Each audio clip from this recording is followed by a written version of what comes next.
Alhamdulillah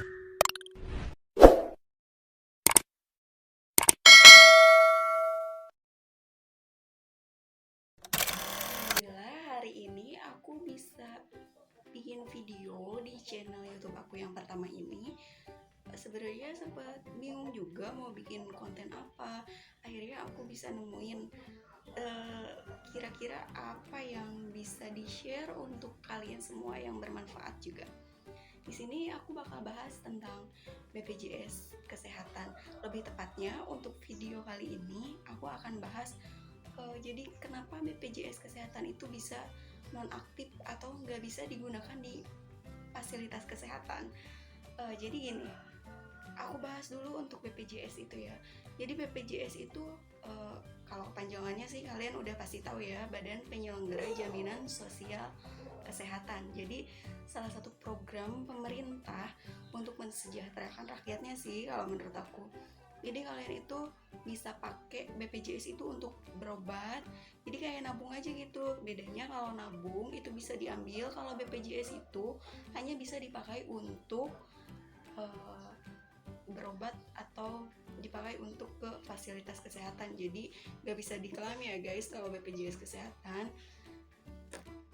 Nah, BPJS Kesehatan itu kalau dilihat dari cara pembayarannya itu ada dua macam. Nah, yang pertama itu ada PBI. Yang namanya PBI itu jadi iurannya dibayar oleh pemerintah.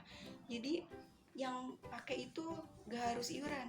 Jadi iuran setiap bulannya itu ada yang bayarin. Nah, yang bayarannya itu dari APBN atau anggaran pembelanjaan negara.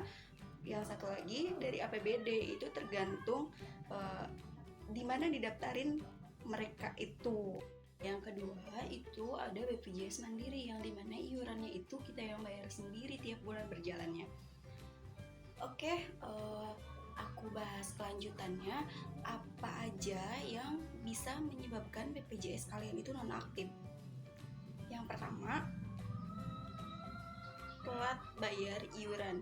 Itu khusus untuk BPJS Mandiri. Tadi aku udah jelasin ya, ada dua, BPJS yang dibayar oleh pemerintah dan BPJS Mandiri yang dibayar oleh kita sendiri. Nah, kalau BPJS Mandiri itu bisa nonaktif juga kalau misalkan kita lupa bayar iuran nih. Biasanya itu per tanggal 10 bulan berjalan guys. Jadi kalau misalkan per tanggal 10 kita belum bayar iuran, biasanya itu akan nonaktif karena premi. Nah, itu bisa langsung aktif ketika kita langsung bayar iurannya. Atau jadi BPJS Mandiri itu bukan hanya bayar iuran kita sendiri ya. Misalkan kita kerja di PT nih, nah itu juga kalau misalkan udah nggak kerja itu bisa nonaktif. Nah, yang kedua itu usia 21 tahun. Untuk siapa nih? Dan untuk orang yang kayak gimana sih yang udah 21 tahun yang iurannya udah nggak dibayar oleh BPJS? Nah, untuk yang ayah ibunya itu PNS. Jadi anaknya itu hanya ditanggung oleh BPJS sampai usia 21 tahun. Kecuali ini di garis bawahi ya, anaknya itu masih kuliah, jadi masih melanjutkan pendidikan. Dan pastinya kalau 21 tahun itu belum lulus kuliah ya untuk strata 1. Nah, itu kalian bisa aktifin lagi dengan cara bawa SK dari universitas bersangkutan langsung ke kantor BPJS. Biasanya sih ada kelengkapan dari SK terakhir ayah atau ibunya. Nah, itu dilengkapi aja persyaratannya, langsung datang ke kantor BPJS. Yang ketiga, aku lanjutin aja. Untuk BPJS PBI yang iurannya itu dibayar oleh pemerintah, itu bisa nonaktif juga loh. Gimana bisa nonaktif, kan itu udah dibayarin oleh pemerintah, udah gratis seumur hidup kah? Nggak juga.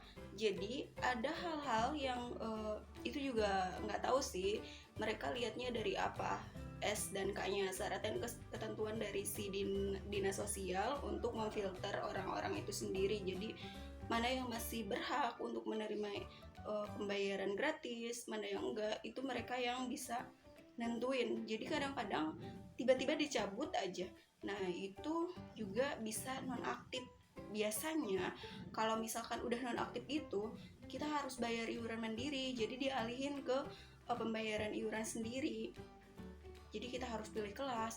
Nah kalau misalkan mau aktif lagi di PBU di yang gratis itu, biasanya kita harus ajuin lagi ke dinas sosialnya dengan bawa persyaratan dari desa, biasanya kayak SKTM, dan dari SKTM itu biasanya harus melampirkan beberapa dokumen yang dianggap orang itu tidak mampu untuk membayar BPJS-nya sendiri.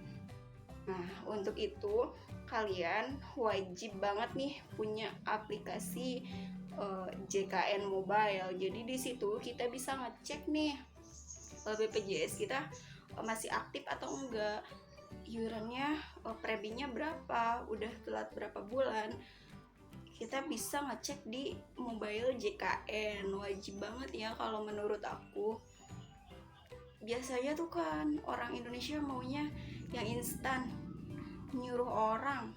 Aku juga sering disuruh-suruh loh sama tetangga-tetangga kayak bikin BPJS kayak gitu, nyuruh ngasih uang jadi deh, jadi udah nggak tahu apa-apa. Mereka taunya aktif-aktif, padahal mereka kadang lupa bayar iuran atau kayak gimana gitu loh. Jadi kalian bisa ngecek di mobile JKN, atau misalkan kalian males nih install HP-nya penuh atau misalkan ribet lah, kalian bisa ngecek di nomor Cika, ini nomornya ya, gitu loh. Jadi kalau menurut aku sih penting untuk asuransi kesehatan hidup kita itu harus dijamin. Itu aja mungkin videonya yang aku bahas, mudah-mudahan bisa bermanfaat. Kurang dan lebihnya mohon dimaafin ya, namanya juga video pertama. Tapi jangan lupa di subscribe ya.